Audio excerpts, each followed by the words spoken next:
cuando tú crees en tu intuición y crees en lo que tú sientes, te tiras como sin miedo, se te quita el miedo. ¿Cuáles han sido esos aciertos y fracasos que te han dado enseñanza que hoy es tu ADN? Yo he tratado de ejercitar mi intuición. Yo creo que el entrenamiento y la disciplina en la vida es supremamente importante para poder conseguir como los objetivos. ¿Alguna vez has sentido que la intuición te ha fallado? La intuición existe, pero para ser intuitivo necesitas estar muy atento. Lo único que te permite crecer es que te sobren parte de los dividendos para poder seguir invirtiendo y para poder seguir creciendo.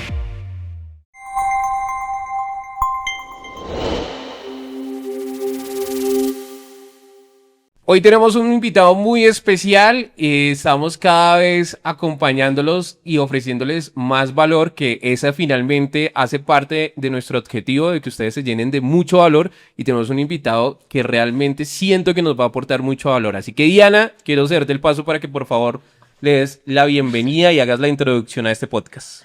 Bueno, si ustedes quieren aprender a cómo construir un restaurante, montar un negocio exitoso, hoy estamos con Carlos Ramírez, que nos va a enseñar una estrategia que no es una estrategia que se sale fuera de lo común, no es una estrategia que es a punta de investigación de mercado, a punta de mirar la ubicación, el tráfico, sino esta estrategia se llama intuición. A punta de intuición ha montado Grupo Infarto, que es un grupo de 9 restaurantes. Y aparte de eso, quiero decirte algo. Yo quiero que antes de que comencemos a hablar de toda la estrategia y de todo lo que has vivido para montar este grupo, porque siento que es importante saber quién está detrás de una estrategia. Y te voy a contar un poquito de lo que me dijeron tus empleados. Me dijeron, Carlos es una persona humilde, Carlos es una persona auténtica, Carlos es una persona sencilla, es un creativo, definitivamente es un creativo, completamente humana y cercana a sus empleados, y es una persona que escucha, ¿no? Y como dato jocoso decían, pero también hace lo que se le da la gana, y eso lo ha permitido es hacer lo que hoy tiene, o el imperio que tiene hoy con sus restaurantes. Entonces, un gusto tenerte hoy aquí, Carlos, y por supuesto en el bajo mundo le dicen el mono. Chévere oír lo que me acabas de contar de lo que dicen mis chicos. Sí. Creo que tienen razón en lo que dicen, y creo que es halagador y me siento bien oyendo lo que me estás contando. Yo voy a arrancar con la primera pregunta porque de una vez ya me despertó curiosidad. Yo no sabía eso, pero ¿por qué te dicen que haces lo que se te da la gana?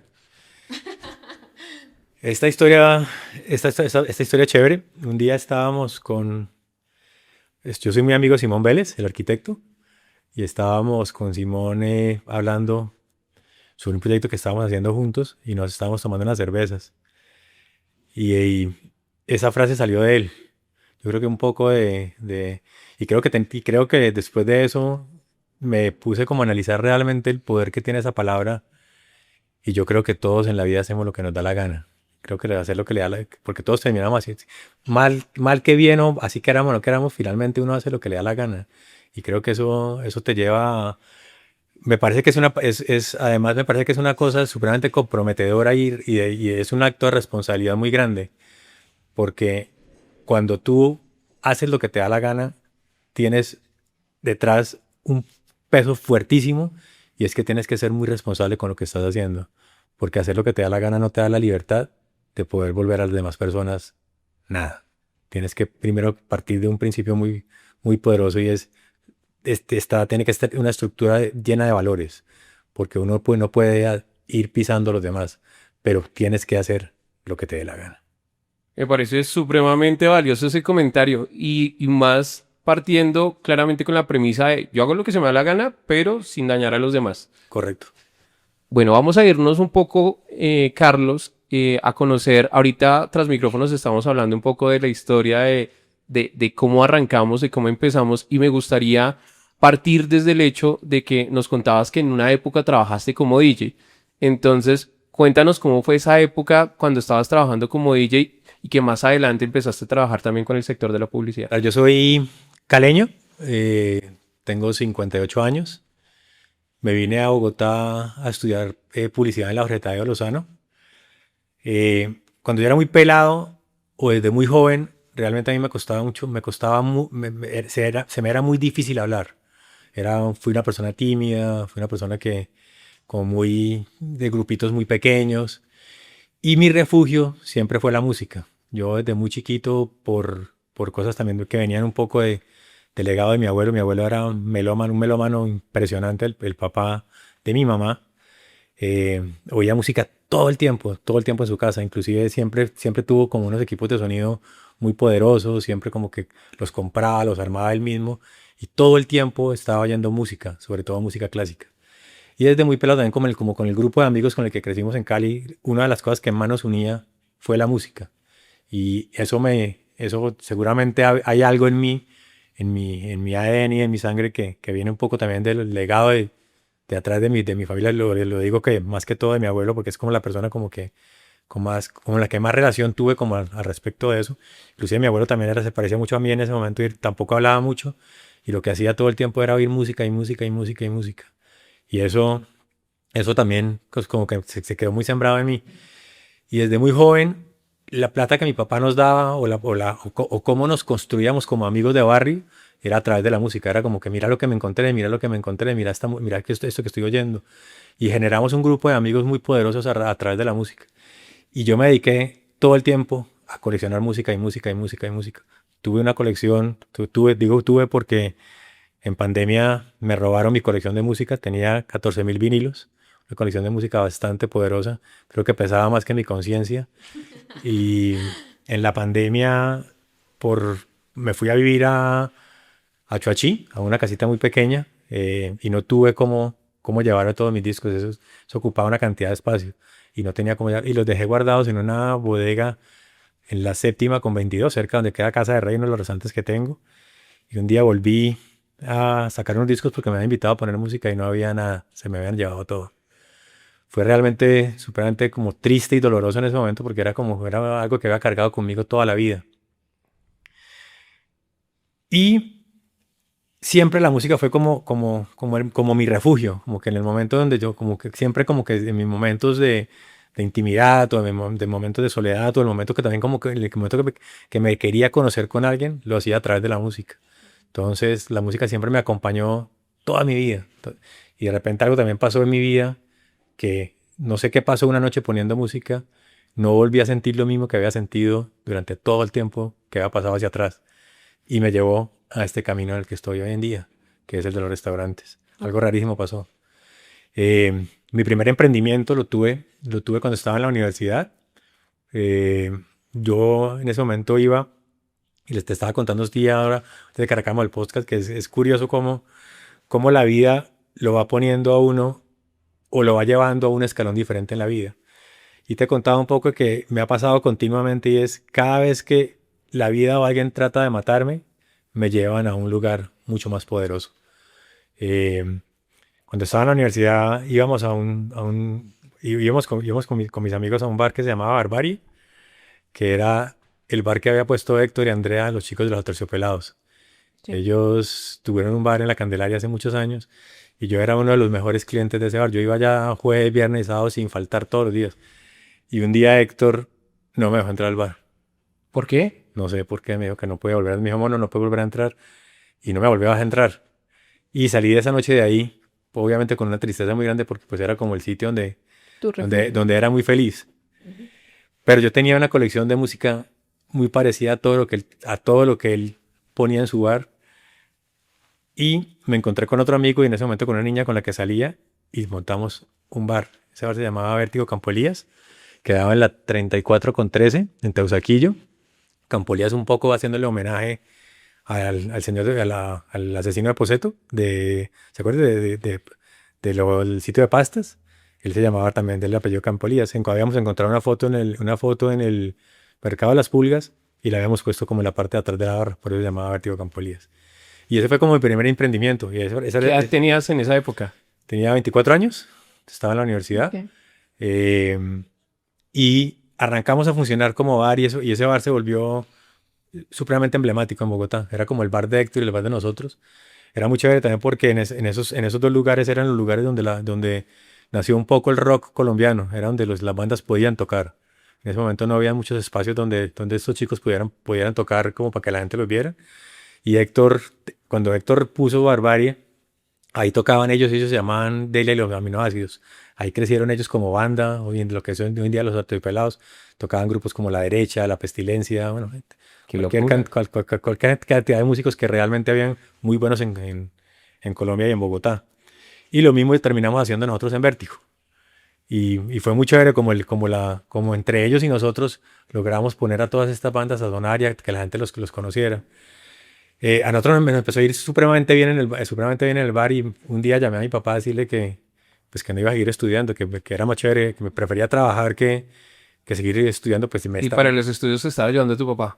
pero en ese momento mi papá me ayudaba con los estudios y mi papá me dijo, pues hermano, si usted quiere trabajar y no quiere estudiar, no me vuelva a pedir ayuda en nada. Y así pasó. Nunca más volví a mi ¿En casa. qué semestre estabas de la universidad? Estaba como en cuarto semestre de publicidad. Y efectivamente, pues no volví ni a la universidad y tampoco volví a mi casa. Me quedé trabajando, me quedé como en el mundo de la calle y en el mundo del emprendimiento y haciendo cosas porque nos iba supremamente bien. Después me di cuenta que lo que mi papá me había dicho de no seguir estudiando, pues había sido un error. Y volví a estudiar, pero ya por medios míos, pues ya como que ya la conexión con mi casa y con mi papá, pues se había roto.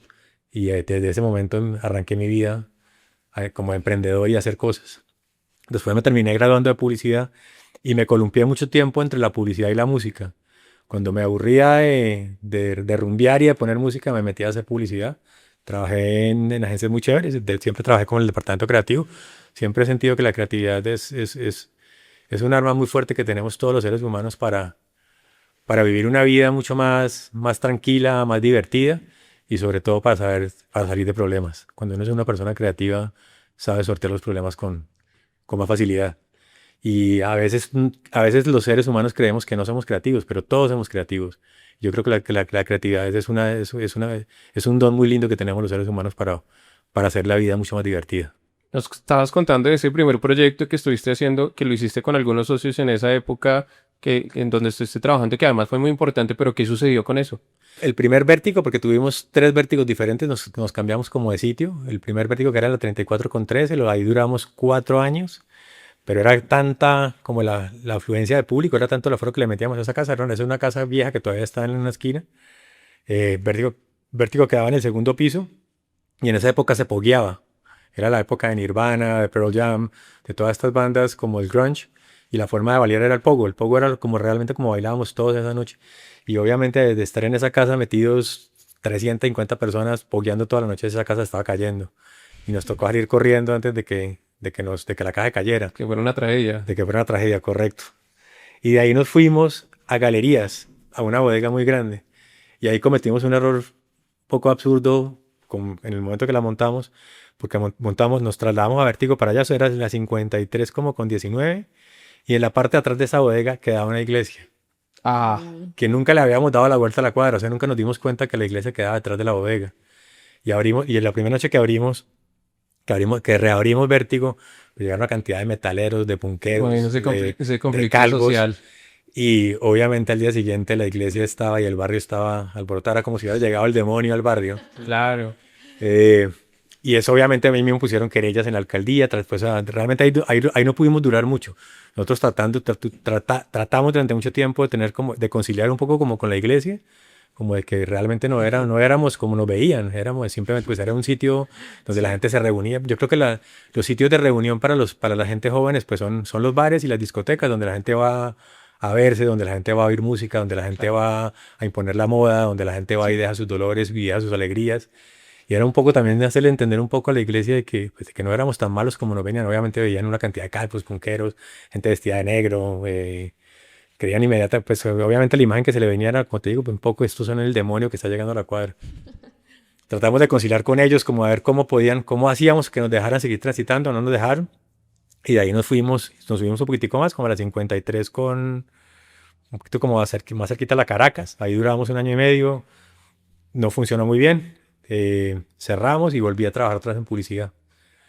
Y en publicidad ahí entré a trabajar a Leurnet, que creo que fue de las agencias más chéveres en las que estuve, porque Leurnet en esa época era muy importante y siempre protegió a los creativos.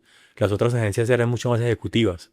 Entonces protegía más la parte ejecutiva que la parte creativa. En Le Burnett éramos, o sea, si el cliente realmente no valoraba lo que estábamos haciendo creativamente, Le Burnett se daba el gusto de decir, pues no trabajamos con ustedes. Hacían un poco esto que veníamos dando en el principio, hacíamos lo que nos daba la gana. Teníamos esa libertad, y esa libertad es importante también a nivel creativo, porque pues, si te están contratando, es importante que crean en lo que estás haciendo. A veces era como doloroso en las otras agencias, nos trasnochábamos semanas enteras, meses enteros para llevar una campaña, y llegábamos donde el cliente, y el cliente te destruía la campaña.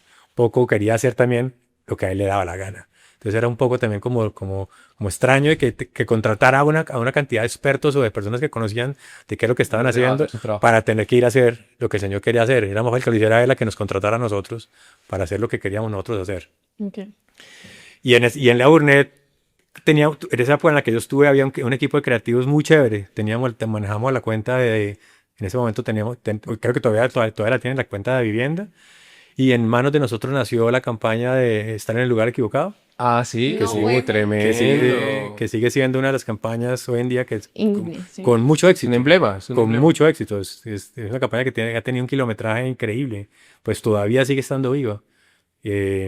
Hicimos cosas muy chéveres. Teníamos a Vivienda, teníamos la cuenta de Marlboro, teníamos la cuenta de Toyota, que en esa época también fue un reto chévere porque los Toyotas en esa época eran vistos que todavía, sí, de cierta forma, era como el carro de los traquetos. Entonces la gente, como uno compra, si uno lo veía en una Toyota, era como, puta, este man es traqueto, este man es una persona mala. El trabajo era cambiar la perspectiva. Era cambiar un poco esa imagen del carro de traquetos al carro que todo el mundo podía tener para sus fincas o para cualquier otra cosa. Pues porque realmente eran unos camperos supremamente poderosos y fuertes. Y en Leonet hicimos cosas muy chéveres. De ahí en adelante, lo que te digo, ahí me columpiaba, como que me aburría un poco de estar encerrado en una oficina y me volvía otra vez a poner a la música. Entonces me columpiaba entre la música y la publicidad. Es muy interesante conocer las raíces porque parte de las raíces también es distinguir desde también todo el concepto creativo y también más adelante vas a entender algunas cosas que me estabas contando tras micrófonos. Quiero que empezamos a hablar de ese primer caso de éxito del primer restaurante que me estabas contando ahorita que montaron más o menos en el 2014, ¿correcto? Correcto. Yo abrí Madre en el 2014 y te voy a contar un poco cómo llegué a ser Madre. Como te estaba contando anteriormente, yo me dedicaba un poco entre la publicidad y la música. En ese momento tenía una compañía que se llamaba Hate Love, con la que hacíamos conciertos y cosas como de cultura. Traíamos artistas, hicimos una vez como una convención de grafiteros, diferentes cosas con una amiga con la que tuvimos este caminar de mi vida. Y una vez caminando por el centro, a mí realmente el centro de la ciudad siempre me ha llamado la atención. Me parece que los centros de la ciudad es donde está, como realmente donde hierve el agua caliente de una ciudad. Es donde se reúnen todo tipo de personas, donde puedes encontrar muchas cosas.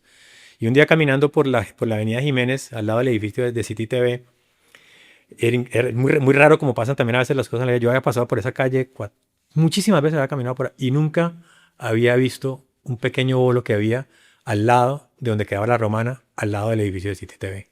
Y ese día caminando por ahí vi ese bolo y me dio mucha curiosidad porque era un sótano y bajé a ese sótano y me encontré con la bolera San Francisco. La bolera San Francisco fue una de las primeras boleras que tuvo Bogotá, que existió en Bogotá, y fue una de las últimas boleras que quedó con chinomáticos. Es decir, las boleras se terminaron volviendo, se automatizaron y empezaron a tener máquinas. Los chinomáticos son los chicos que recogen los bolos y que acomodan los bolos. Entré a ese espacio y ese espacio estaba totalmente abandonado. Era casi que el baño público de la 13 y entraba uno que otro niñito o juguete de universidad a jugar bolos, pero realmente no pasaba nada ahí. Y cuando entré a ese lugar sentí algo supremamente poderoso y caminé hasta la parte de atrás donde están los chinomáticos. Y devolviéndome hacia la entrada de la bolera, miré hacia el techo y había un pedacito del techo que se había caído. Y vi un pedazo de una estructura de hierro fantástica, una cosa divina lo que había ahí. Y me fui, pero llegué a mi casa con una sensación de que algo muy poderoso había ahí. Y me devolví al día siguiente a averiguar qué pasaba con ese espacio y quién era el dueño de la bolera. Y en el transcurso, mientras que negociaba cómo quedarme con ese espacio, porque ese espacio en ese momento me servía para hacer los eventos que nosotros hacíamos, en ese momento en Bogotá no había muchos lugares donde poder aforar entre 500 y 1000 personas para los eventos que nosotros hacíamos. Y en el transcurso de poder negociar el espacio, me di cuenta de toda la historia que había detrás de la bolera. Ese sitio llevaba 75 años viviendo. Realmente era una joya perdida en esta ciudad. Y me di cuenta de lo importante que es cuidar el patrimonio arquitectónico de una ciudad, el patrimonio de uno mismo precisamente lo que hace en su vida es crear un patrimonio y te dedicas a cuidar el patrimonio para que eso pase de generación en generación y para que quede algo de ti, como el linaje que tienes tú. Y me di cuenta de que los colombianos no cuidamos el patrimonio, nos importa muy poquito el patrimonio. Realmente hasta hace poquito venimos dándonos cuenta de todo lo grande que es Colombia, culturalmente. Que afortunadamente se han implementado algunas leyes también para cuidar eso. Correcto, para protegerlo. Pero siempre miramos al vecino y nunca nos miramos a nosotros mismos. Que es una cosa muy triste porque cuando cuando te ves a ti mismo y te das cuenta de lo lindo que tienes o de las fortalezas que tienes o de las posibilidades que tienes, pues te das cuenta que eres un mundo maravilloso y que lo que está al lado está bien, pero no eres tú. Todo está dentro de ti, todas las posibilidades están dentro de ti. Entonces empecé a sentir como una fuerza muy grande de que mi propósito en ese momento era cambiar esa mentalidad y poder empezar a recuperar todos esos espacios perdidos que estaban en el centro de Bogotá. Y arranqué con la Bolera San Francisco. Entonces, en vez de matar la bolera, que era lo que quería hacer, y hacer un espacio gigantesco para poder hacer conciertos, lo que hice fue recuperar la bolera. Porque sentí que era mi deber y era mi propósito de vida recuperar ese espacio. Perdón que te interrumpa, Carlos, pero es que hay algo que me genera mucha incertidumbre y es, llegaste a ese espacio también porque en algún momento estabas pensando en un lugar de pronto para hacer eventos o llegaste ahí de alguna manera. Es que yo siempre he pensado que antes de que uno llegue a ciertos sitios o a cierto objetivo o a cierto lugar, algo tiene que estar cruzando por la cabeza, algo tiene que estar cruzando por la mente. ¿Qué estaba pasando por tu cabeza en ese momento? ¿O simplemente fue solamente que hizo clic cuando entraste? Mira que eso que estás diciendo tú dice que seguramente está en la cabeza de uno, o no sé, algunas personas lo llaman la atracción. Yo cada día reafirmo más en mi vida y en la vida que el timing es supremamente importante en las cosas. Y cuando llamo el timing es el universo siempre tiene mucho más poder sobre uno que uno mismo. O sea, el universo te pone donde te tiene que poner a la hora que te tiene que poner. Cuando uno muchas veces, y le pasa a uno sobre todo cuando uno es muy joven, es muy difícil aprender a leer el timing de las cosas, porque uno cree y está muy bien, cuando tú eres joven te puedes comer el mundo como te dé la gana. Y no es tan así. Uno tiene que estar preparado para poder hacer las cosas. Todas las cosas necesitan de una preparación y de un tiempo adecuado. Es como hacer un plato de comida.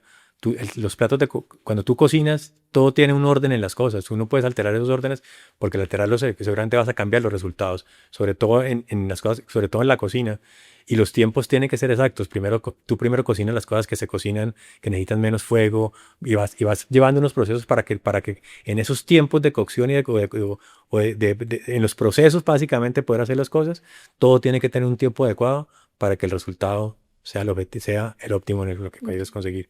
Entonces, en eso que tú decías, seguramente había algo en mi cabeza que estaba pasando, que se prendió en ese momento, pero también había un tiempo perfecto de que yo como te digo, yo había pasado por ahí 1000 veces, pero nunca había visto eso.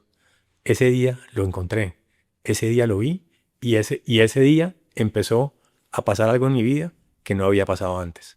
Me gustaría irme nuevamente un poquito al pasado y dijiste que el timing es importante y me gustaría saber, antes de arrancar con la bolera, desde los 24 años que arrancaste como con este mundo de emprender, ¿cuáles han sido esos aciertos y fracasos que te han dado enseñanza que hoy es tu ADN en el negocio que tienes hoy, ¿no? Que tú dices, siempre lo tengo presente con todas estas experiencias que viviste antes de montar el Grupo Infarto. Mira, yo he tratado de ejercitar mi intuición. Es decir, yo sí creo que uno necesita hacer un ejercicio en todas las cosas para poderlas llevar, para poderlas volver un poquito más fuertes. Es decir, todo necesita un entrenamiento. Sin entrenamiento las cosas son mucho más difíciles. Yo creo que el entrenamiento y la disciplina en la vida es supremamente importante para poder conseguir como los objetivos. Y la intuición, yo soy una persona que funciona más a partir de los sentidos que de la razón. Yo le creo más al sentido que a la razón. Okay. Y he funcionado de esa forma como tú dices. Y la intuición viene más del sentido que de la razón. ¿Por qué? Porque En mi vida me ha pasado que cada vez que yo siento algo, es mucho más como que cuando lo siento, como que me funciona. Cuando me voy a la razón y lo pienso demasiado, como que precisamente pasa también un poco lo que tú decías, que seguramente le pasa a las personas para poder tomar un paso. Cuando usas demasiado la razón, empiezas a encontrar de pronto seguramente demasiadas dificultades. Y esas dificultades que te empiezas a encontrar seguramente no te dejan avanzar. Cuando tú crees en tu intuición y crees en lo que tú sientes, te tiras como sin miedo. Se te quita el miedo. La razón te aterriza demasiado. Yo creo que uno a veces no tiene que estar tan pegado a la tierra, uno tiene que volar un poquito, tiene que tener esa locura y tiene que tener esas ganas de tirarse al vacío. Tirarse al vacío tiene una sensación bastante poderosa, que seguramente no todos la entendemos, pero es como el gato que se tira al vacío pero siempre cae parado. O sea, hay que tirarse. Y seguramente en el camino te acomodas y, ¡pa! Y caes parado. Pero si no te tiras nunca, no vas a ver qué pasa. Y si se basa en la razón, seguramente hay muchas razones por las cuales no hacer las cosas. Y uno tiene que sacar eso y llevárselo para otro lado. Y tener la fuerza y el poder de creer en lo que sientes. Cuando uno siente las cosas, uno siempre lo logra. Voy a nuevamente a retomar con la historia de la bolera. Madre, me dijiste que se llama... Mis padres llaman mi primer restaurante, sí, señor. ¿De dónde sale el nombre? Mira que también creo que en los procesos creativos tienen dos formas de desarrollarse. La primera puede ser a partir de un nombre, es decir, yo le bautizo esto así y a partir de ahí genero conceptualmente todo se desprende ahí para llevarlo, para que se entienda por qué está bautizado de esa forma. Yo hago el proceso también diferente. A mí me gusta bautizar las cosas al final del camino. ¿Por qué? Porque en lo que nosotros hacemos, que es realmente es revivir muertos, como te hablaba antes de que nos sentáramos a hacer este podcast, eso también me termina dando cuenta que es precisamente lo que hacemos cuando te hablo de recuperar un patrimonio. Nosotros cogemos espacios que están totalmente abandonados y que están en ruina.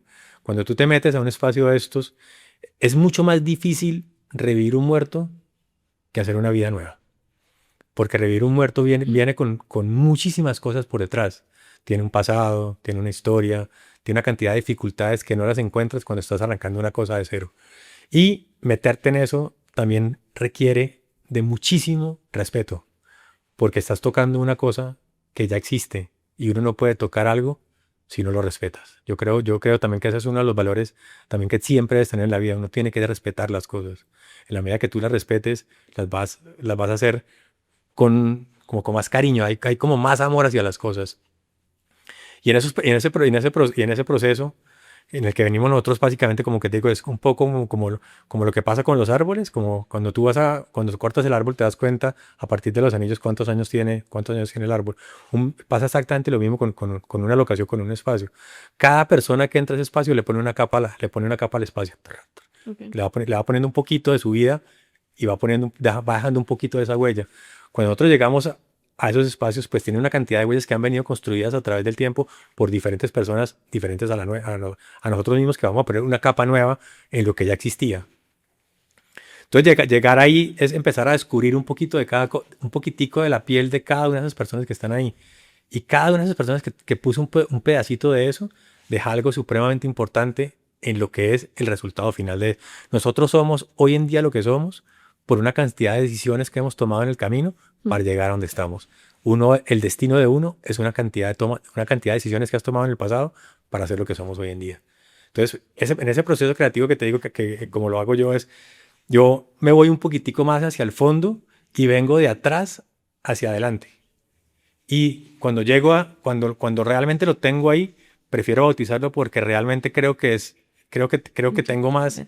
tiene más sentido poder ponerle un nombre a una persona cuando le conoces la cara y cuando no la conoces. Me pasa a mí, inclusive me ha pasado a mí. Yo tengo muchos conflictos con mi nombre. Porque toda la vida me dijeron mono. Entonces cuando me dicen Carlos me siento como regañado, me siento que no pertenezco, ¿sí me entiendes? Sí. Entonces yo siento que los nombres, no sé si le puede pasar seguramente a muchas personas. Yo creo que uno tiene que sentirse, vuelvo a lo que hablábamos, el sentir. Yo creo que cuando tú lo sientes, estás acertado. Cuando no lo sientes, estás incómodo. ¿Y cómo te sientes cuando te dicen mono y cuando te dice Carlos? Ya viste que Carlos como un poquito regañado, pero cuando te dicen mono, No, me siento bien. Me siento bien. Siento que me Esto parezco siento- más a ese nombre que el otro. O sea, siento voy que a decirte mono de ahora en Mono. adelante. siento que entonces, me siento mucho mejor. Y lo que te digo, y yo sí yo creo que sentir es muy importante en la vida. Sentir es una de las cosas más agradables de la vida. tú nos hablas de sentir y nos hablas de la intuición y me parece bastante válido, pero yo siento también que no todas las veces ese sentir y esa intuición nos lleva por un buen camino. ¿Alguna vez has sentido que la intuición te ha fallado? Sí, sí. Creo que me ha fallado menos que la razón, pero sí me ha fallado. Yo creo que sí me ha fallado. Y en esos momentos que te ha fallado, ¿cuáles han sido las conclusiones a las que has llegado? ¿Por qué te falló? Por falta de atención. Creo que por falta de atención. Creo que las fallas que uno comete es por falta de atención, porque la intuición existe, pero para ser intuitivo necesitas estar muy atento. Cuando no estás tan atento, te falla. Podríamos Es decir decir, que es ver todo el espectro. exactamente, es que la intuición te hace ver, te hace escuchar, te hace palpar, te hace sentir. La intuición está cargada de una cantidad de elementicos que te hace ser intuitivo. Si cualquiera de ellos no le estás prestando atención, puedes fallar por ahí te puedes descalabrar. Bueno, podremos hablar en este momento también. Ya dijimos algo de cómo arrancó este primer proyecto del 2014.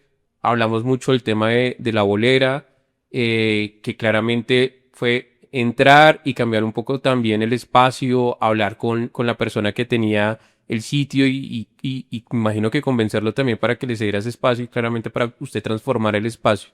Pero después de esa transformación tuvo que suceder algo y es tener una visión, tener un objetivo. ¿Cuál era el objetivo en ese momento? El objetivo en ese momento, como te digo, era recuperar un espacio que estaba totalmente perdido, ahí nació lo que hacemos hoy en día, y es la recuperación de estos espacios.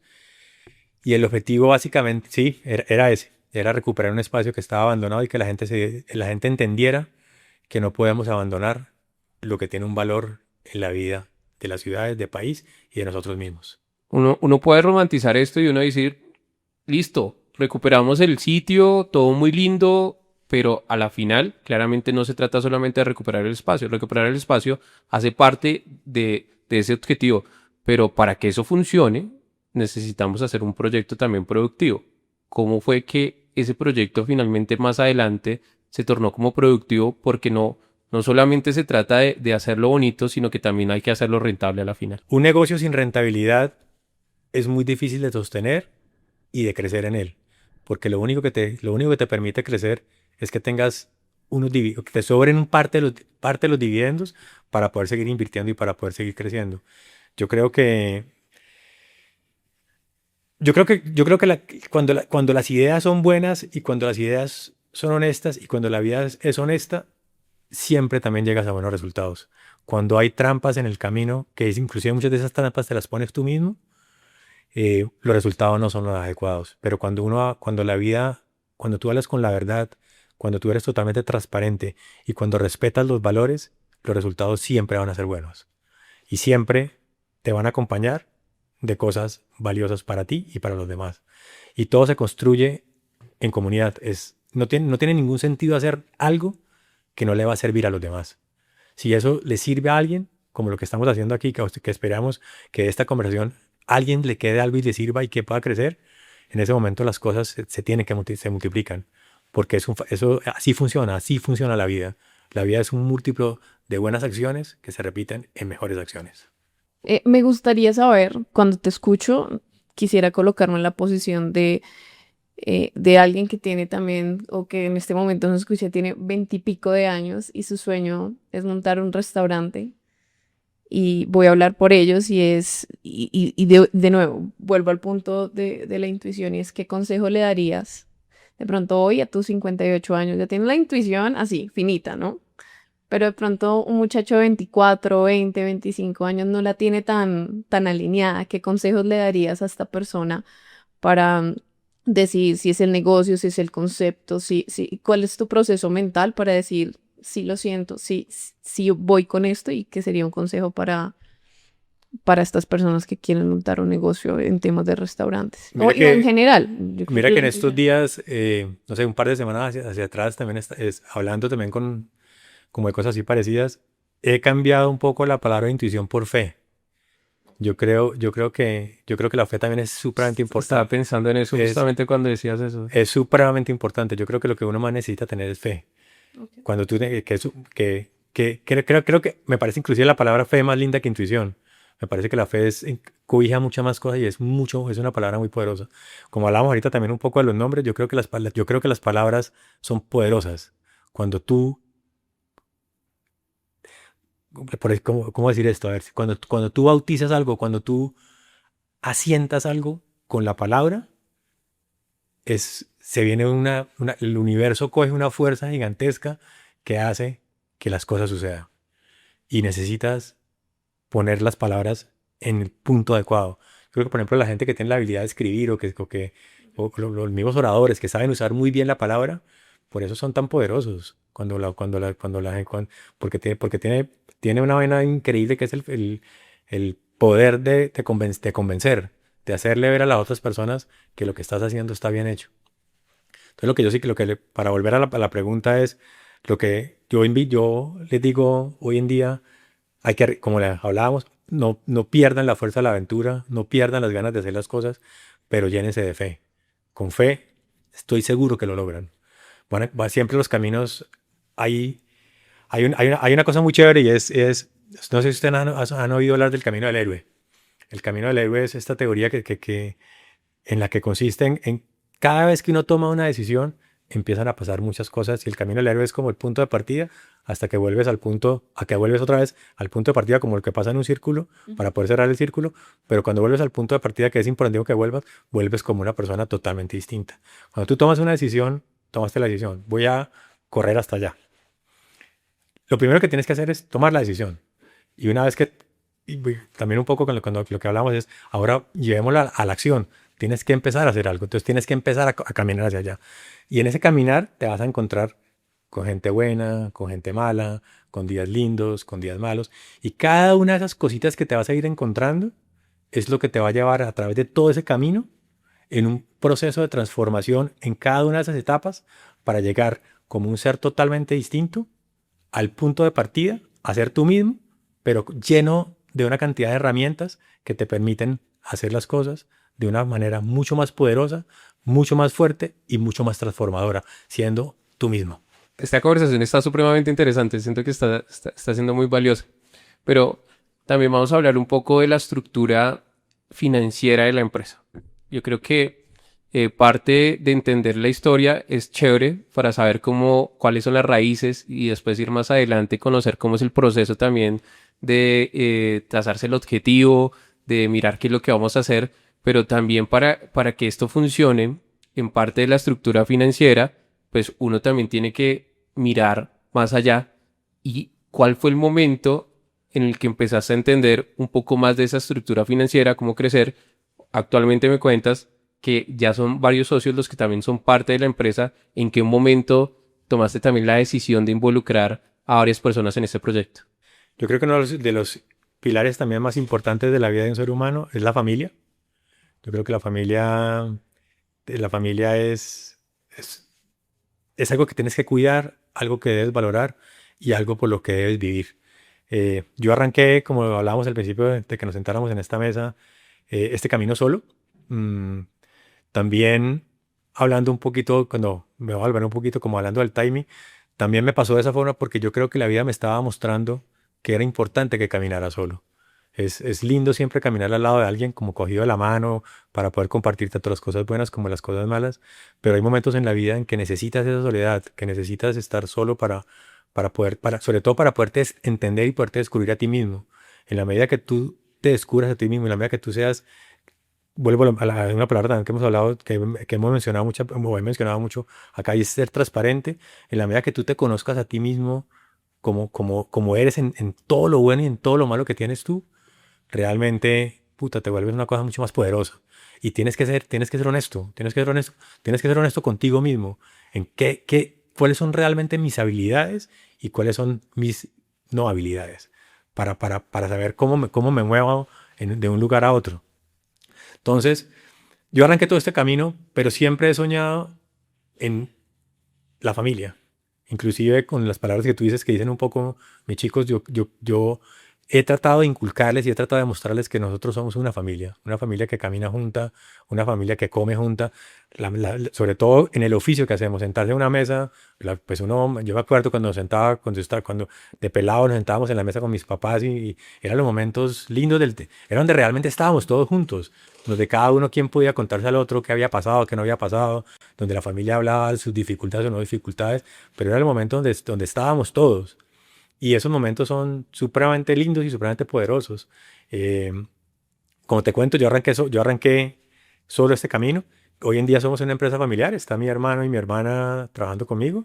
Mi hermana vive por fuera de Colombia y ella se encarga un poquitico más en este momento de buscar cómo hacemos que la compañía sea sostenible, sobre todo con el medio ambiente, en las cosas que usamos, en cómo los usamos, en qué hacemos con todos los desechos, haciendo creando una conciencia que es muy importante en este momento de la vida, sobre todo cómo lastimamos menos al medio ambiente y cómo hacemos que la compañía tenga un lineamiento mucho más claro en cómo hacemos las cosas bien, tanto para nosotros como para los demás y para el universo. Y me contabas también que está tu hermano también. Y mi hermano se encarga más de la pregunta que me hiciste, se encarga más de la parte financiera. Yo creo que yo nunca he sido una persona muy de números, yo soy una persona más del mundo creativo, pero considero que los números obviamente, sobre todo a nivel empresarial y a nivel de compañía, son supremamente importantes de manejar, porque pues si los números no funcionan, pues la compañía se destruye. Entonces tiene que haber una persona que esté realmente cuidando el pesito a pesito y el paso a paso de cada uno de esos procesos para que los resultados sean óptimos. Sobre todo porque en el mundo en el que estamos, en el mundo que yo estoy de los restaurantes, tus inventarios o tu dinero está invertido en un producto que es perecedero. Toda tu plata está invertida en comida. Y si tú la comida no la cuidas, la comida la botas a la basura. Y estás botando tu plata a la basura. Entonces es un acto de mucha conciencia y de estar todos los días, estar todo el tiempo vigilando qué pasa. Y no solamente por el hecho de que la comida se daña, sino también porque la comida cambia de precio todo el tiempo. Tú vas al mercado y compras una papa hoy en 50 pesos, mañana te vale 70, después te vale 30. Los precios están fluctuando, el mercado fluctúa totalmente todo el tiempo. Entonces esas fluctuaciones las tienes que aprender a manejar porque tú esas fluctuaciones que pasan en la vida normal no las puedes traspasar todo el día al precio de una carta o un comensal que viene a pagar el precio de un producto. Entonces tienes que aprender a jugar con esas márgenes y tenerlas muy cuidadas para que protejas la rentabilidad de la compañía. Una compañía sin rentabilidad es imposible de sostener. Como dato curioso, ¿cuántas personas hay en tu familia? O sea, en tu familia corporativa, ¿cuántos empleados tienes? En este momento somos 220 personas. 220 personas. Sí. Y ahora sí, ¿cuál es el verdadero negocio detrás de un restaurante, no? O sea, es un negocio de volumen, es un negocio de revisar lo que acabas de decir, como la rotación como del inventario por la comida. O sea, ¿cómo es este negocio y cómo se manejan los márgenes en este negocio? Para las personas que no entienden nada del mundo gastronómico, ¿cómo funciona este negocio en temas financieros? En los restaurantes hay diferentes modalidades. Hay restaurantes que son de comida rápida, hay fine dining, que es lo que hacen hoy en día mucha gente. Hay cadenas, hay negocios de barrio, hay tienditas. Yo creo que la economía de cada una de esas plataformas o de cada uno de esos negocios es totalmente distinta. Eh, Realmente lo que te digo, yo creo que en este momento también creo que el mundo de la restauración en este momento también está pasando por una moda. Okay. Yo creo que si ustedes han visto, todos los días abren restaurantes, todos los días cierran y se ha vuelto como que la gente, creo que la gente cree que este negocio es fácil. No es tan fácil. Es un negocio supremamente lindo porque alimentar a alguien es algo demasiado lindo que uno puede hacer. Pero es un negocio complejo que está lleno de miles de variables, de miles de cositas, de muchas cositas muy minuciosas que tienes que cuidar para que el negocio realmente funcione bien lo que te digo, y sobre todo que sea rentable para que sea sostenible. Porque sin rentabilidad, pues no, Claro. es imposible sostenerse. ¿Cuáles serían esos 3 indicadores claves que tú revisas en tu día a día, mensualmente, quincenalmente? Que como te dices, oye, yo siempre estoy revisando estos 3 clave para que se mantenga esta operación. Tienes que vigilar los ingresos, tienes que estar seguro todos los días de cuánta plata te está entrando. Ok. Tienes que vigilar el costo de venta. El costo de venta es el margen con el que tú le vendes al público. Y tienes que vigilar tus gastos. Esas son las tres variables que tienes que tener todo el tiempo una lupa sobre ellas para que el ejercicio al final del mes te salga como lo quieres. Porque si no vigilas eso y al final del mes no cuidaste nada y el número te da negativo, ahí ya no hay nada que hacer. Ahí ya perdiste. O sea, ya olvídalo, pasa. Ahí no hay cómo regresar al pasado. Entonces tienes que estar todo el tiempo vigilando que los números, cuando llegue el 30 o el 31 al final del mes, los números sean positivos. Digamos que los otros restaurantes cierran muy rápido. ¿O por qué crees que fracasan algunos de los restaurantes en la actualidad? Y antes de que nos des esa respuesta, por cada 10 restaurantes que se abren, 8 cierran. Sí, es difícil. Es bien difícil, Es difícil. es un sector muy complejo, porque a diferencia de otras industrias, por cada 10 cierran, otras industrias diferentes al gastronómico, cierran 5, esta cierra 8, o sea, el Sí, porcentaje de es deserción es altísimo, Es altísimo. es esto, ahora sí, Es altísimo. Lo que te digo, básicamente porque mucha gente se mete a este negocio sin realmente conocer el negocio, que no está mal. Uno se puede meter y obviamente en la manera que te metes vas a ir aprendiendo de él y cada día lo irás haciendo mejor, por supuesto que sí.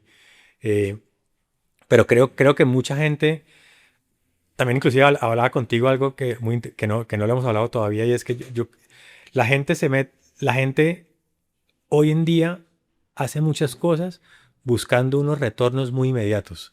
Es decir, que los resultados te lleguen fácil y rápido. Y es muy complejo para una compañía o para cualquier cosa que tú quieras emprender en verdad. La gente se ha olvidado de los esfuerzos que se necesitan para poder lograr las cosas. En la inmediatez que vivimos, en el scrolling que hacemos todo el día, pues que esto me gusta, esto no me gusta.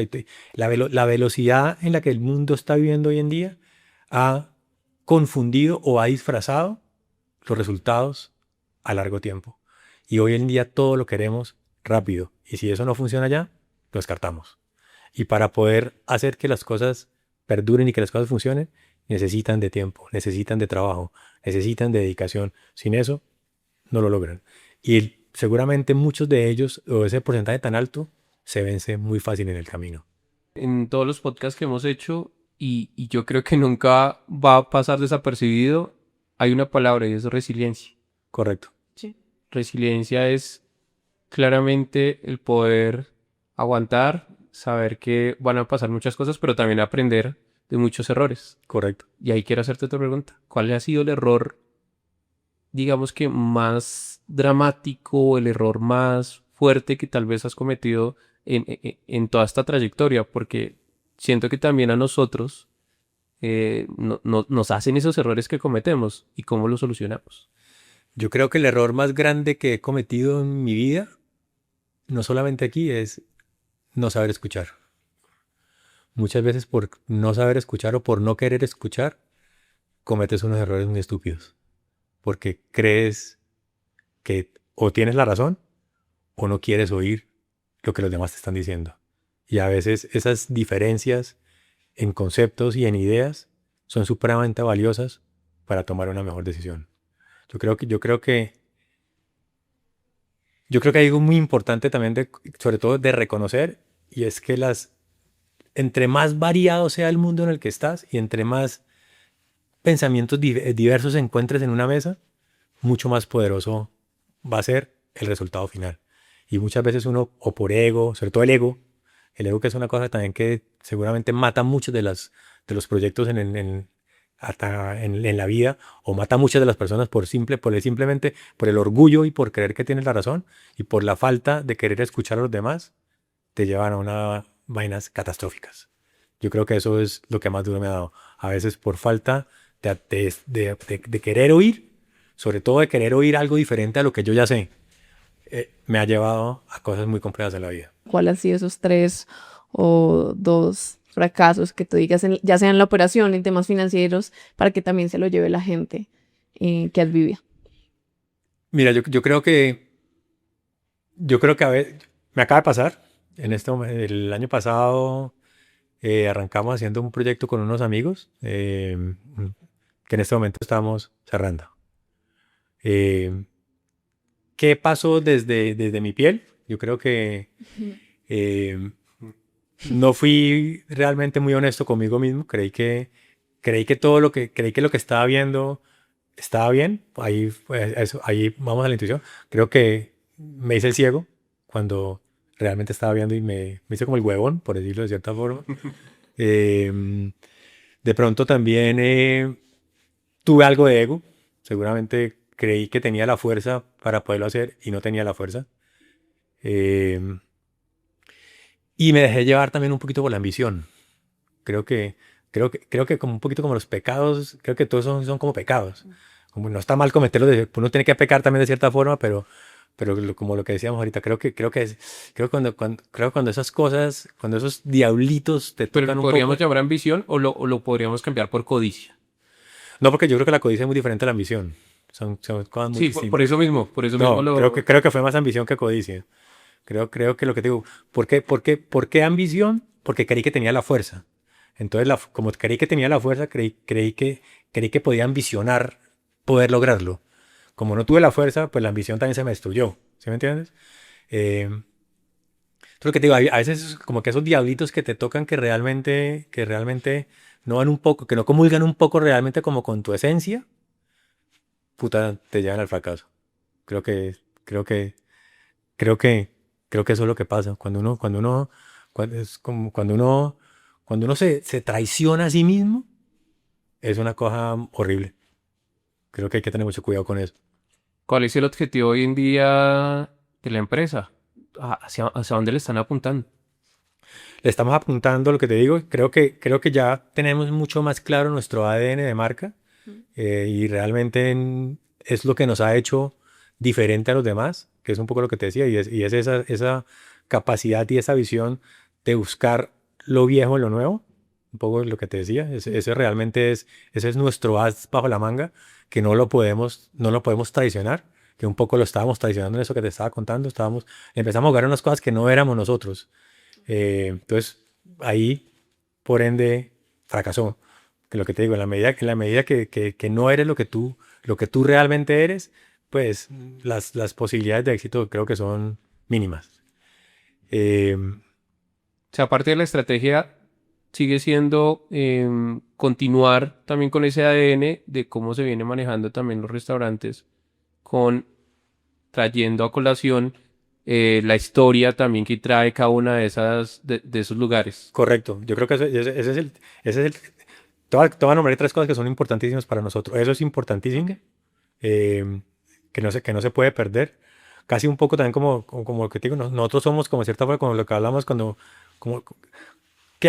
somos un pequeño una subcultura dentro de una cosa muy grande. Realmente nosotros somos un poquito como la oveja negra del mundo de la gastronomía, hablando un poco, porque realmente hacemos las cosas, hacemos y nos gusta hacer las cosas de forma diferente. Creo que eso tampoco lo podemos abandonar. Y lo segundo es que tenemos que ser respetuosos y totalmente comprometidos en tener una compañía sostenible, no solamente para nosotros, sino para los demás y para el universo. A mí me parece bellísimo cuando yo voy a un restaurante y es el mejor ejemplo de un sistema. Porque yo voy a un restaurante, claramente un restaurante que lo está haciendo bien, y si uno se sienta un momento y uno pone, digamos que abre el espectro y analiza cada una de las cosas que está sucediendo, y uno se da cuenta desde el momento de la entrada cómo lo están recibiendo, desde el momento que le atienden a uno, tal vez le comparten el menú cómo lo están haciendo, tal vez uno alcanza a ver la barra donde están preparando los cócteles o alcanza a ver parte de pronto de la cocina, cómo están pasando las cosas. Y yo siento que el sistema claramente es la suma de muchos procesos de lo que está sucediendo. Háblame un poquito del sistema actualmente de los restaurantes. Me imagino que deben tener un sistema similar porque el sistema parte de los procesos, imagino también ese proceso hasta de cómo facturar, cómo se organizaron esos procesos y cómo llegaron a orientarse en una ruta que hoy en día los está guiando. Mira que lo que estás diciendo, tienes toda la razón. Yo creo que en nuestro oficio, nuestro sistema casi que no se puede, o sea, el sistema tiene que ser perfecto.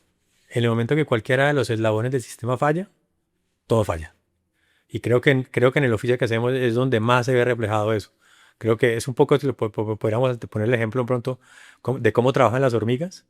Si una de las hormiguitas se pierde el camino, inclusive ayer vi una cosa que fue hasta linda, era como un cómic, entonces estaban como todas las hormiguitas estaban como subiéndose a un lado, y entró un man y las vio, y lo que hizo fue, la desvió el camino. Entonces el caminito era para acá, y el man le puso la cosita aquí, y esta hormiguita que de pronto vio la cosa acá, se distrayó, y y se vino para acá.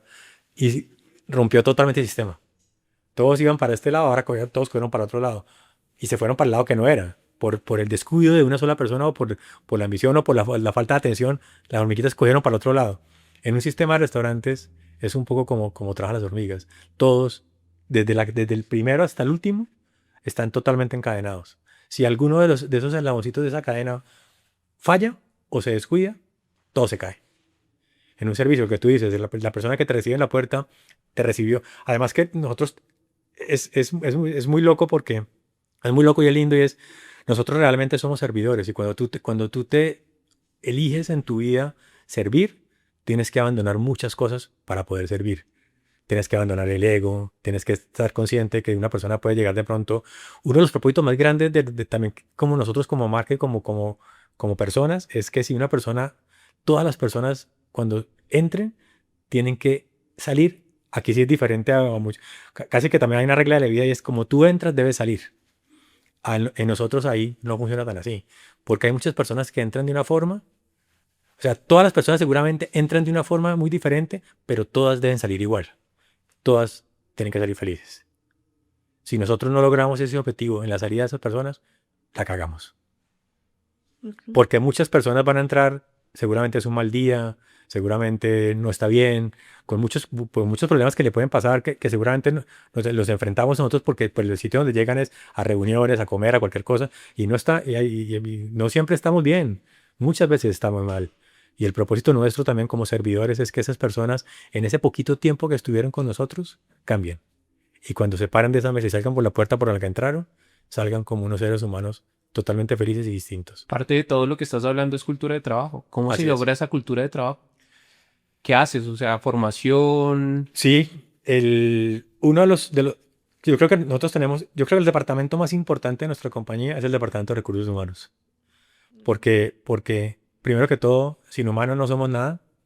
Y como lo que tú dices, a partir de tener clara nuestra cultura, si nosotros todos los que estamos en este equipo vibramos de la misma forma y pensamos de la misma forma, mientras estemos unidos, lo logramos.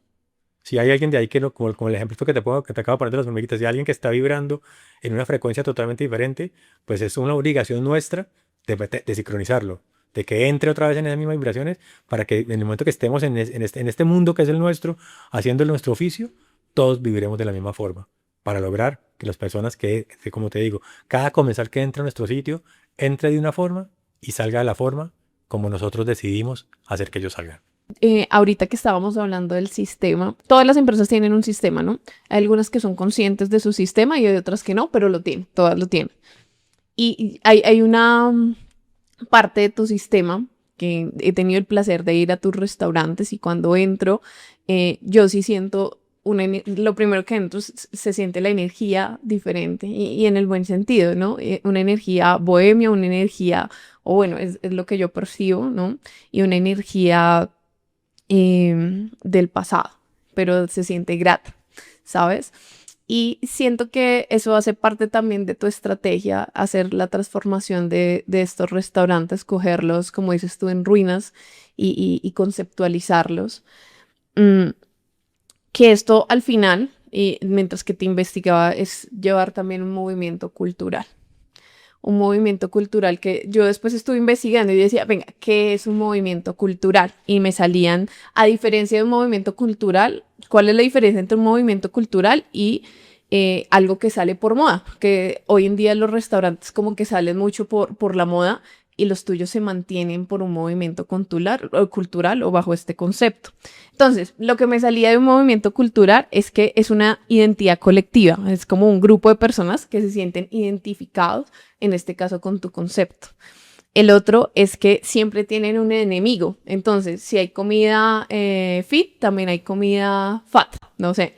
Entonces tienen un enemigo ese movimiento cultural. Y la otra es que siempre mantienen una estética y un lenguaje, ¿no? Que, insisto, tienen que ir a los restaurantes del Mono porque van a ver esa esencia justamente en cada uno de sus restaurantes. Creo que uno de tus grandes éxitos, y perdón que me estoy aquí alargando, pero es que quería enfocarme en esto y es, eres la oveja negra, dijiste tú, del sector gastronómico, y le agrego, y es que ustedes nunca pautan, sino que siempre llevan su movimiento cultural y ese es su marketing realmente. Entonces quisiera que me contaras un poco cómo ha sido ese proceso de que tu marketing sea un movimiento cultural.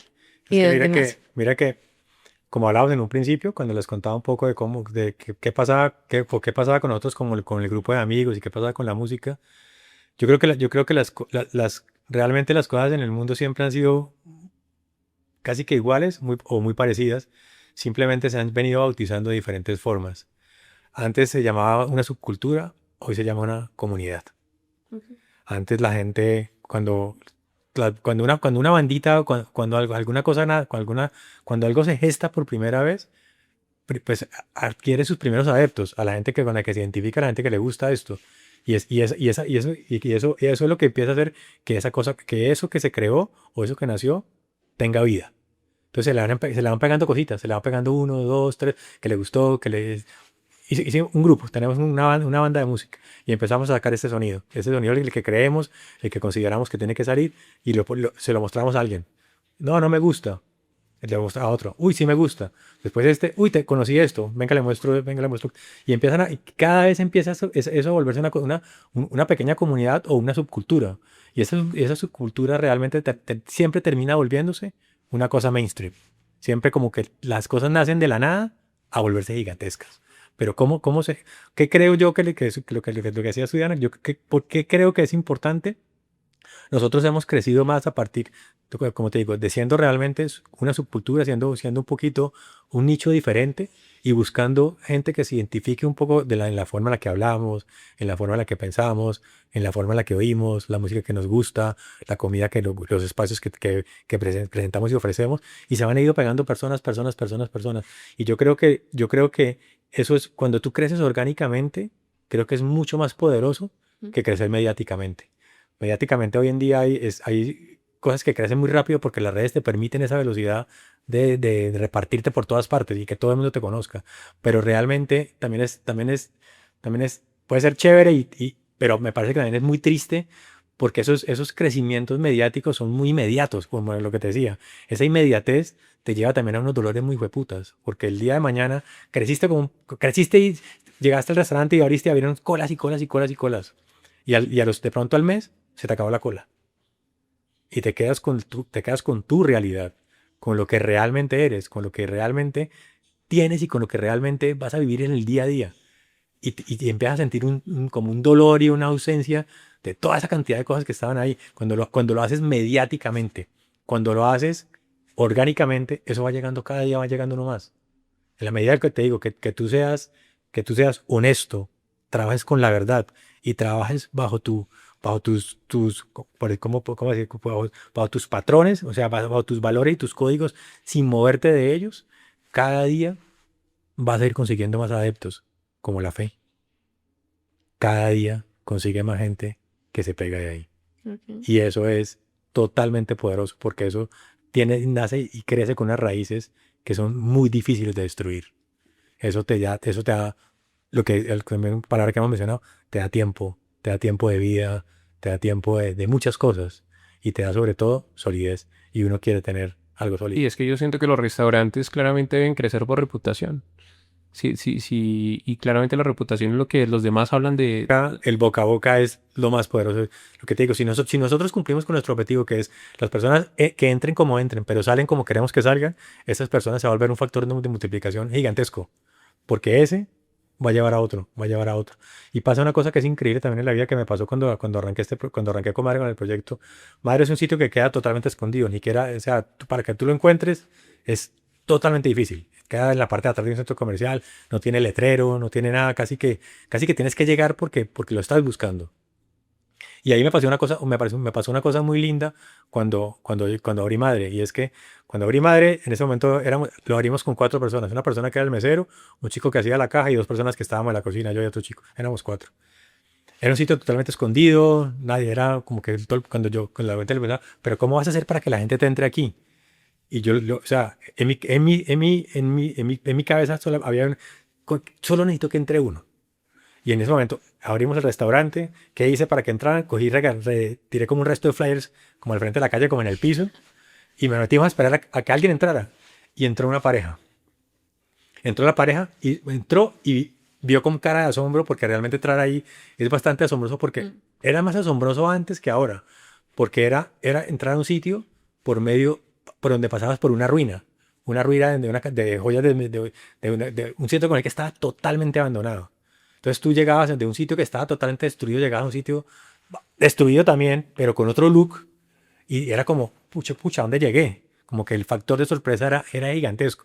Entonces entró esta parejita, entraron hasta la mitad del salón, miraron y se devolvieron. El dolor que yo sentí fue horrible, como, puta, ¿qué pasó? O sea, como, ¿por qué se están yendo? ¿Me entiendes? Como, ¿qué pasó? Y fue increíble porque se fueron y volvieron con 4 personas más. O sea, a los 15 minutos no eran 2, eran 6. Entonces, esa gente se fue a traer a 4 personas más. Y me di cuenta y reconocí que en ese momento ese restaurante ya no era mío. Ya era de las personas que iban a empezar a entrar. Entonces, me dio también me dio un grado de alivio también de soltar, ¿sí me entiendes? Como que todo eso que pensaba que tenía como una carga de peso y de responsabilidad sobre mis hombros, ya había sido compartida con las demás personas. Y cuando tú encuentras algo o tú descubres algo, pasa algo supremamente poderoso. Es cuando tú lo descubres, tú inmediatamente lo quieres repartir. Inmediatamente le dices, venga, le muestro lo que yo descubrí. Te apropias de él. Y el hecho que te apropies, se te vuelve tuyo. Y eso es lo que te digo también que termina pasando cuando tú te apropias o descubres algo. Ya no es tuyo, ya es de quien lo descubrió. Y empiezas a llevar gente. Y así mismo, como te digo, así empezó a entrar gente. Y hasta el día de hoy, 12 años después, hay gente que nunca había ido a Madre que sigue entrando y pasa por esa puertica roja que hoy en día, que es la misma puerta con la que yo me encontré, y sienten el mismo asombro de las primeras 2 personas que entraron hace 12 años. Ya tengo ganas de conocer los restaurantes, yo no los conozco todavía, pero también hay algo que me causa curiosidad. Entonces hablamos de Madre, Padre, y existen más restaurantes de toda esta cadena. ¿Cuál es la estrategia detrás también de tener todos estos restaurantes? ¿Cada uno tiene como un enfoque diferente o más bien cada uno tiene como una gastronomía similar? Tenemos una similitud entre todos y es todas nuestras cocinas son en leña. Nosotros solamente cocinamos en leña. Todas nuestras cocinas son totalmente en leña y todas nuestras cocinas son abiertas. Esa es la similitud. Los menús y las recetas todas son distintas. Nosotros tenemos restaurantes de comida italiana, tenemos de comida criolla, tenemos de carnes, tenemos pizzerías, tenemos diferentes cosas, pero la esencia de todos es una cocina de leña. De leña también, ¿por qué? Porque eso también viene un poco a lo que te decía, esa es parte de nuestro ADN. Nosotros queremos volver al pasado. La forma de nosotros hacer las cosas es encontrar lo viejo en lo nuevo. Muy posiblemente algunas personas han entrado a tu restaurante de los que van a escuchar este podcast. ¿Cuáles son los restaurantes? Por favor, nombrémoslos. Nosotros los tenemos acá escritos, pero tú te los debes saber de memoria, me imagino. No, sí. Te lo voy a dar un poco como en el orden en el que nacieron. Madre. Toda nuestra operación queda en el centro de la ciudad, a excepción de uno que queda en Chapinero. Todos nuestros locales son patrimoniales, como te he dicho. Te lo voy a dar en orden como cómo nacieron. Madre fue el primero. Después nació Indio, que queda en Chapinero.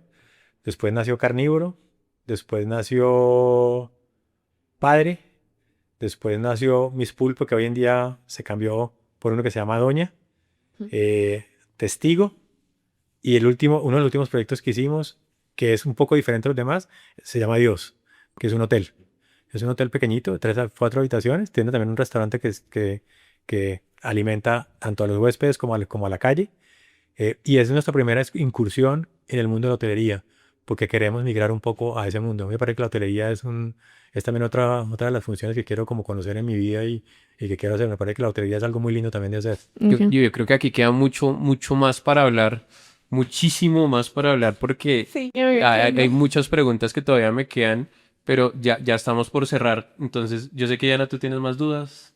Bueno, tengo una, o sea, tengo dos, pero me voy a ir con una importante para el público y es, todos tus restaurantes los has desarrollado en el centro de Bogotá, a excepción de uno que creo que es indio, que está en Chapinero. Sí. Por lo que habíamos hablado de mezclar este movimiento cultural, pero ¿cuál puede ser una oportunidad de negocio en otra parte de Bogotá que tú veas que se puede explotar y que puedes integrar restaurantes que ya no sean en el centro de Bogotá, sino en otro lado, que tú digas, hay oportunidad de negocio? Mira que, como te contaba, un poco lo que pasó el año pasado con esos nuevos proyectos que hicimos, pero también me terminé dando cuenta que realmente los espacios que nos gustan y los espacios en los que sentimos ese poder solamente están en lugares como el centro de Bogotá. Okay. ¿Qué consejo le darías a una persona que está creando su concepto creativo de un restaurante y en no dejarse llevar tanto por la moda, sino realmente dejarse llevar ya sea por la intuición o porque lo enfoque hacia un movimiento cultural? Mira, yo creo que todos, de cierta forma, pues la información que recibimos todos los días, pues nos marcan tendencias. Podemos llamar tendencia o lo podemos llamar moda. Yo creo, como te digo, yo creo que realmente todos hacemos parte de esas tendencias y todos hacemos parte de esa moda porque pues todo el tiempo recibimos esa información que inconsciente o inconscientemente está en uno mismo. Entonces uno se puede terminar pareciendo en los colores que use, en ciertas cosas que se pueden terminar volviendo tendencia o que son tendencia en el momento. Como te digo, yo creo que lo más importante para una persona que quiere emprender o para una persona que quiere hacer algo, sí, sobre todo emprendimiento en su vida, lo primero que tiene que tener es fe. Lo segundo que porque la fe te da toda esa fuerza de creer en ti mismo, de creer en tu proyecto, de creer en tus ideas. Con eso, a partir de que tengas esos, vas a tener el resto de las cosas. Yo creo que hay que, como decíamos en un momento, yo creo que hay que tener la fuerza y la voluntad de tirarse al vacío. Yo creo que tirarse al vacío es fascinante. Uno nunca sabe dónde va a caer y de pronto puedes caer en una cama de rosas. Totalmente satisfactoria, totalmente llena de cosas lindas, con muy buenos resultados. Yo creo que nunca se debe perder la oportunidad de arriesgarse en la vida. Yo creo que el riesgo es algo supremamente excitante. Tras micrófonos estábamos hablando que a la final uno de los activos más importantes es nuestro conocimiento. Ese es el activo más importante porque con eso es que puedes finalmente apalancarte y hacer más cosas. Si hoy pasara, digamos, un caso hipotético, una pandemia o algo muy radical que te exigiera, te forzara a cerrar los restaurantes y empezar nuevamente de cero, ¿cómo empezarías? Como te digo, empezaría por creer en que lo que voy a hacer es lo correcto. Por ahí empezaría. Y saldría a buscar dónde poder sembrar esta semillita. Y el resto se da en el camino. Bueno, yo creo que, Mono, muchas gracias por este tiempo. Yo me he sentido muy bien, muy bien. Siento que todo este capítulo va a aportar demasiado valor a todas las personas que están escuchando.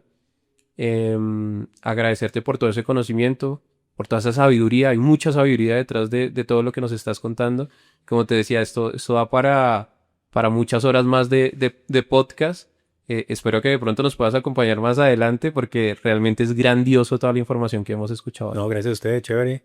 Chévere la gente que lo va a ver, ojalá le sirva para sus cosas y que no les dé miedo arriesgarse a sembrar semillas en este mundo que hay que sembrarlas. Sí, bueno, muchísimas gracias. Igual, yo también quiero cerrar un poco con las enseñanzas de este capítulo, que es, veo un hombre como muy profundo. Cuando hablas hay mucha profundidad y veo un hombre que creo que la lección aquí es que eres supremamente contraintuitivo, ¿no? Contraintuitivo en todas tus acciones que te han servido para llegar donde estás. Y eso es como, dentro de muchas lecciones, me llevo eso, ser contraintuitivo, tener fe y creer en uno, que seguramente las cosas se van dando. Chévere haber estado aquí, me he divertido. Dale, chao. Gracias. Chao.